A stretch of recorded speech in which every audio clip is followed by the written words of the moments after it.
ಒಳ ಮೀಸಲಾತಿ ವಿರೋಧಿಸಿ ಯಳಂದೂರು ಪಟ್ಟಣದಲ್ಲಿ ಬೃಹತ್ ಪ್ರತಿಭಟನೆ. ಯಳಂದೂರು ರಾಜ್ಯ ಸರ್ಕಾರ ಪರಿಶಿಷ್ಟ ಜಾತಿಗಳಿಗೆ ಅವೈಜ್ಞಾನಿಕ ಒಳ ಮೀಸಲಾತಿ ಹಾಗೂ ರೋಸ್ಟರ್ ಪದ್ಧತಿ ಜಾರಿ ಮಾಡಬಾರದು ಎಂದು ಆರೋಪಿಸಿ ತಾಲೂಕು ಬಲಗೈ ಸಮುದಾಯದ ಒಕ್ಕೂಟ ಹಾಗೂ ಡಾಕ್ಟರ್ ಬಿ.ಆರ್. ಅಂಬೇಡ್ಕರ್ ಸೇವಾ ಸಮಿತಿ ವತಿಯಿಂದ ಬುಧವಾರ ಬೃಹತ್ ಪ್ರತಿಭಟನೆ ನಡೆಸಲಾಯಿತು. ಪಟ್ಟಣದ ಡಾಕ್ಟರ್ ಬಿ.ಆರ್. ಅಂಬೇಡ್ಕರ್ ಭವನದ ಮುಂಭಾಗ ಜಮಾಯಿಸಿದ ಪ್ರತಿಭಟನಾಕಾರರು ಅಲ್ಲಿಂದ ಮೆರವಣಿಗೆ ಹೊರಟು ವಾಲ್ಮೀಕಿ ವೃತ್ತ, ಬಸವೇಶ್ವರ ವೃತ್ತ, ಕೊಳ್ಳೇಗಾಲ ರಸ್ತೆ ಮಾರ್ಗವಾಗಿ ತಾಲೂಕು ಕಚೇರಿಗೆ ತೆರಳಿ ಕೆಲಕಾಲ ಪ್ರತಿಭಟನೆ ನಡೆಸಿದರು. ರಾಜ್ಯ ಸರ್ಕಾರದ ವಿರುದ್ಧ ಘೋಷಣೆ ಕೂಗಿ ಆಕ್ರೋಶ ವ್ಯಕ್ತಪಡಿಸಿದರು.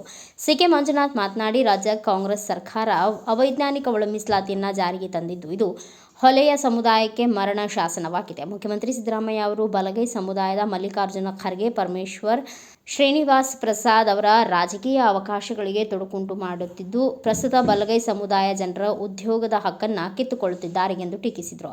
ಶಂಕರ ಚೇತನ್ ರವರು ಮಾತನಾಡಿದರು.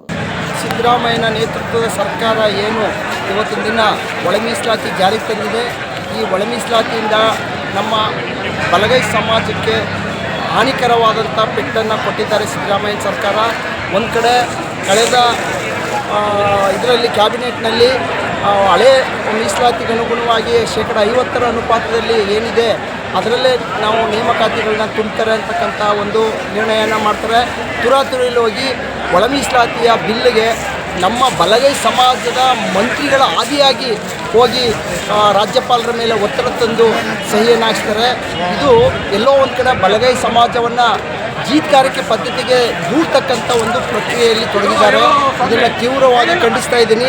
ಈ ಒಂದು ಸಿದ್ದರಾಮಯ್ಯ ಏನು ಸರ್ಕಾರ ಇದೆ, ಸಿದ್ದರಾಮಯ್ಯನ ಒಳತಂತ್ರ ಒಳಬರ್ಮ ಇವತ್ತು ಬಲಗೈ ಸಮಾಜವನ್ನು ಈ ಒಂದು ಪರಿಸ್ಥಿತಿಗೆ ತಂದು ಬಂದು ಸಿದ್ದರಾಮಯ್ಯ ಮೊಟ್ಟ ಮೊದಲ ಬಾರಿಗೆ ಬಲಗೈ ಸಮಾಜದ ನಾಯಕತ್ವವನ್ನು ಕೊಂದಾಗ್ತಾ ಇವತ್ತು ಬಲಗೈ ಸಮಾಜದ ಎಲ್ಲ ನಗರದ ಜನಗಳ ಒಂದು ಮರಣ ಶಾಸನವನ್ನು ಈ ಒಳ ಮೀಸಲಾತಿಗೆ ಅನುಗುಣವಾಗಿ ಜಾರಿಗೆ ತಂದಿದ್ದಾನೆ. ಇವತ್ತು ನಮ್ಮ ಒಳ ಮೀಸಲಾತಿ ಏನಿದೆ ಅದರ ಬಗ್ಗೆ ನಮ್ದು ಯಾವುದೂ ತಕರಾರಿಲ್ಲ.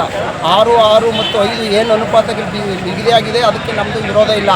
ಆದರೆ ನಮ್ಮ ರೋಸ್ಟರ್ ಬಿಂದುಗಳಲ್ಲಿ ಆಗಿರ್ತಕ್ಕಂಥ ತಪ್ಪನ್ನು ಅವರು ಸರಿ ಮಾಡದೆ ಒಳ ಮೀಸಲಾತಿ ಜಾರಿ ಮಾಡ್ತಕ್ಕಂಥದ್ದು ನಾವು ತುಂಬ ವಿರೋಧವನ್ನು ವ್ಯಕ್ತಪಡಿಸಬೇಕಾಗುತ್ತದೆ. ಜೊತೆಗೆ ಈ ಒಂದು ರೋಸ್ಟರ್ ಬಿಂದುಗಳಲ್ಲಿ ನಮ್ಮ ಮೆರಿಟ್ ಆಧಾರದ ಮೇಲೆ ಆಯ್ಕೆ ಆಗ್ತಕ್ಕಂಥ ಏನು ಪರಿಶಿಷ್ಟ ಜಾತಿ ಪರಿಶಿಷ್ಟ ಪಂಗಡಗಳ ಅಭ್ಯರ್ಥಿಗಳಿದ್ದಾರೆ ಅವರನ್ನು ಸಹ ನಾವು ಪರಿಶಿಷ್ಟ ಈ ಒಂದು ರೋಸ್ಟರ್ ಬಿಂದು ಒಳಗಡೆ ಸೀಮಿತಗೊಳಿಸ್ತಕ್ಕಂಥ ಪ್ರಕ್ರಿಯೆಯಲ್ಲಿ ಜನರಲ್ ಮೆರಿಟಲ್ಲಿ ಆಯ್ಕೆ ಆಗ್ತಕ್ಕಂಥ ವಿದ್ಯಾರ್ಥಿಗಳನ್ನು ಸಹ ಈ ಒಂದು ಮೀಸಲಾತಿಯಲ್ಲಿ ನಿಗದಿಪಡಿಸೋದು ತಪ್ಪು. ಈ ಹಳೆಯ ಒಂದು 2022ರಲ್ಲಿ ಏನು ರೋಸ್ಟರ್ ಬಿಂದು ನಿಗದಿಯಾಗಿತ್ತು ಆ ಮಾದರಿಯಲ್ಲೇ ಈ ಒಂದು ಆಯ್ಕೆ ಪ್ರಕ್ರಿಯೆಗಳನ್ನು ನೇಮಕಾತಿಗಳನ್ನು ಮತ್ತು ಶೈಕ್ಷಣಿಕವಾದಂಥ ಮಟ್ಟದಲ್ಲಿ ಜಾರಿಗೊಳಿಸಬೇಕು ಅಂತಕ್ಕಂಥ ಮಾತನ್ನು ಈ ಸಂದರ್ಭದಲ್ಲಿ ಹೇಳ್ತಾ ಇದ್ದೀವಿ. ಈಗ ಎಚ್ ಮುನಿಯಪ್ಪ ಅವರು ನಾವು 15 ಇದಾಗಲಿಲ್ಲ ಅಂದರೆ ರಾಜೀನಾಮೆ ಕೊಡ್ತೀನಿ ಅಂತ ಹೇಳಿದ್ರು ಎಡಗೈ ಸಮುದಾಯ. ಬಟ್ ಬಲಗೈ ಸಮುದಾಯದ ನಾಯಕರು ಯಾರು? ನಾನು ಹೇಳ್ತಾ ಇರೋದು ಬಲಗೈ ಸಮಾಜದ ಸಚಿವರು ಮತ್ತು ಶಾಸಕರು ನಿಮಗೆ ನಾಚಿಕೆ ಮಾನ ಮರ್ಯಾದೆ ಏನಾರು ಇದ್ದರೆ ಈ ತತ್ಕ್ಷಣದಿಂದ ನೀವು ಸ್ಪಷ್ಟವಾದ ನಿರ್ಧಾರವನ್ನು ನೀವು ವ್ಯಕ್ತಪಡಿಸ್ತಾ ಇಲ್ಲ ಒಳ ಮೀಸಲಾತಿ ವಿಚಾರವಾಗಿ. ಮತ್ತು ನೀವು ತತ್ಕ್ಷಣದಿಂದ ರಾಜೀನಾಮೆ ಕೊಟ್ಟು ಬರಬೇಕು. ಬಲಗೈ ಸಮಾಜಕ್ಕೆ ಅನ್ಯಾಯ ಆಗಿದ್ರು ಆ ಸ್ಥಾನದಲ್ಲಿ ನಿಮಗೆ ಅರ್ಹತೆ ಇಲ್ಲ. ನೀವು ಸಮಾಜದ ಹಿತವನ್ನು ಕಾಪಾಡಿದವರು ನೀವು ಆ ಸ್ಥಾನದಲ್ಲಿ ಇರೋಕ್ಕೆ ನೀವು ಯೋಗ್ಯರಲ್ಲ ಅಂತಕ್ಕಂಥ ಮಾತನ್ನು ಈ ಸಂದರ್ಭದಲ್ಲಿ ಹೇಳ್ತಾ ಇದ್ದೀನಿ. ಜೊತೆಗೆ ಇನ್ನೊಂದು ಪ್ರಮುಖವಾದ ವಿಚಾರವನ್ನು ಹೇಳ್ತಾ ಇದ್ದೀನಿ. ನಮ್ಮ ರಾಜ್ಯ ಮಟ್ಟದಲ್ಲಿ ಒಳ ಮೀಸಲಾತಿ ವಿಚಾರವಾಗಿ ಆಗಲಿ ಯಾವುದೇ ಆಗಲಿ ವಲಯ ಸಮಾಜದ ವಿಚಾರವಾಗಿ ರಾಜ್ಯ ಮಟ್ಟದಲ್ಲಿ ಸಂಘಟನೆ ಮಾಡಿದಂಥ ಜ್ಞಾನಪ್ರಕಾಶ್ ಸ್ವಾಮೀಜಿಯವರು ಮೌನ ವಹಿಸರೆ. ಇದು ಕಾರಣ ಏನನ್ನೋದು ನಮ್ಗೆ ಅರ್ಥ ಆಯ್ತಾ ಇಲ್ಲ.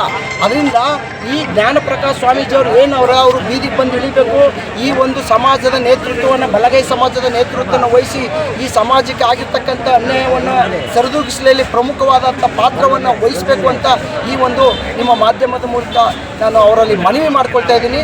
ಈ ತತ್ಕ್ಷಣದಿಂದ ಒಳ ಮೀಸಲಾತಿಯನ್ನು ರದ್ದು ಮಾಡಿ ಮೀಸಲಾತಿ ಒಳಗಡೆ ಮೀಸಲಾತಿ ಕೊಡೋಕ್ಕೆ ಪ್ರಾವಿಷನ್ ಇಲ್ಲ. ಒಳ ಮೀಸಲಾತಿ ಅಂತಕ್ಕಂಥದ್ದೇ ಒಂದು ಅವೈಜ್ಞಾನಿಕವಾದಂಥದ್ದು. ಜೊತೆಗೆ ನಾಗಮೋಹನ್ ದಾಸ್ ಆಯೋಗ ಏನು ವರದಿ ಕೊಟ್ಟಿದೆ ಅದು ಸರಿಯಾದಂಥ ವರದಿಗಳನ್ನು ಕೊಟ್ಟಿಲ್ಲ.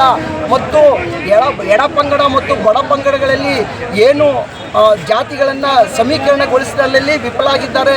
ಬಲಗೈ ಸಂಬಂಧಿತ ಜಾತಿಗಳನ್ನು ಬೇರೆ ಬೇರೆ ಕಡೆ ಸೇರಿಸಿ ನಮ್ಮ ಒಂದು ಬಲಗೈ ಸಮಾಜದ ಒಂದು ಹಾನಿಕರವಾದಂಥ ವರದಿಯನ್ನು ನಾಗಮೋಹನ್ ದಾಸ್ ವರದಿ ಕೊಟ್ಟದೆ.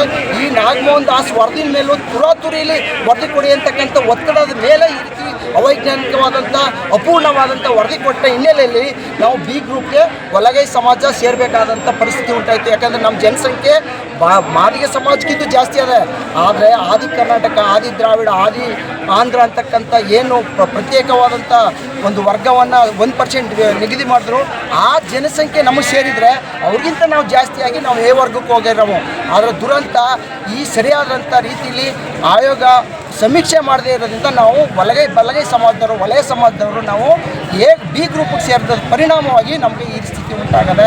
ಇದನ್ನು ತತ್ಕ್ಷಣದಿಂದ ಈ ಒಂದು ಒಳ ಮೀಸಲಾತಿಯನ್ನು ರದ್ದು ಮಾಡಬೇಕು ಅಂತಕ್ಕಂಥ ಮಾತನ್ನು ಸರ್ಕಾರಕ್ಕೆ ಎಚ್ಚರಿಕೆ ಕೊಡ್ತೇವೆ. ಇನ್ನೂ ಮುಂದಿನ ದಿನಗಳಲ್ಲಿ ತೀವ್ರವಾದಂಥ ಹೋರಾಟವನ್ನು ನಡೆಸಬೇಕಾಗುತ್ತೆ ಅಂತ ಸರ್ಕಾರಕ್ಕೆ ಎಚ್ಚರಿಕೆಯನ್ನು ಕೊಡ್ತಾ ಇದ್ದೀವಿ. ಈ ಒಳ ಮೀಸಲಾತಿ ವಿಚಾರವಾಗಿ ನಮ್ಮ ಬಲಗೈ ಸಮುದಾಯದ ಸಚಿವರು ಹಾಗೂ ಶಾಸಕರುಗಳಿಗೆ ಈ ಹೋರಾಟದ ಮೂಲಕ ನಾವು ಅವ್ರಿಗೆ ಏನು ಎಚ್ಚರಿಕೆ ಕೊಡ್ತಾ ಇದ್ದೀವಿ ಅಂದರೆ, ನಮ್ಮ ಪರವಾಗಿ ನೀವು ಒಳ ಮೀಸಲಾತಿಯಲ್ಲಿ ನಮ್ಮ ಮುಂದಿನ ಭವಿಷ್ಯದ ಮಕ್ಕಳಿಗಾಗಿ, ಪೀಳಿಗೆಗಾಗಿ ನೀವು ನಮ್ಮ ಪರವಾಗಿ ನಿಲ್ಲಿಲ್ಲ ಅಂತಂದರೆ ನಿಮ್ಗಳಿಗೆ ಮುಂದಿನ ದಿನದಲ್ಲಿ ಭವಿಷ್ಯದ ರಾಜಕಾರಣನ ಅಂತ್ಯ ಆಗುತ್ತೆ. ನೀವು ನಮ್ಮ ಪರವಾಗಿ ನಿಂತ್ಕೊಂಡ್ರೆ ನಿಮ್ಮನ್ನು ಎತ್ತಿ ಮೆರೆಸಿ ಹಾರಾಕಿ ಜೈಕಾರ ಕೂಗಕ್ಕೂ ನಾವು ರೆಡಿ ಇರ್ತೀವಿ. ಅದೇ ಸಮುದಾಯ ದ್ರೋಹ ಮಾಡಿ ಸಮುದಾಯನ ಮುಗಿಸೋ ಪ್ರಯತ್ನ ಪಟ್ಟರೆ ನೀವು ಎಲ್ಲಿ ಬರ್ತೀರಾ? ನಿಮ್ಮ ವಿರುದ್ಧವಾಗಿ ಗೋ ಬ್ಯಾಕ್ ಘೋಷಣೆಗಳನ್ನ ಕೂಗಿ ಇಡೀ ರಾಜ್ಯಾದ್ಯಂತ ನಿಮ್ಮ ಹಕ್ಕುಗಳು ಏನಿದೆ, ನಿಮ್ಮ ಅಧಿಕಾರಗಳನ್ನ ಮುಗಿಸೋಂಥ ಕೆಲಸಗಳನ್ನ ನಾವು ಇಡೀ ರಾಜ್ಯಾದ್ಯಂತ ಮಾಡ್ತೀವಿ ಅಂತ ಈ ಮೂಲಕ ನಿಮಗೆ ಎಚ್ಚರಿಕೆ ಕೊಡ್ತಾ ಇದ್ದೀವಿ. ಜೈ ಭೀಮ್.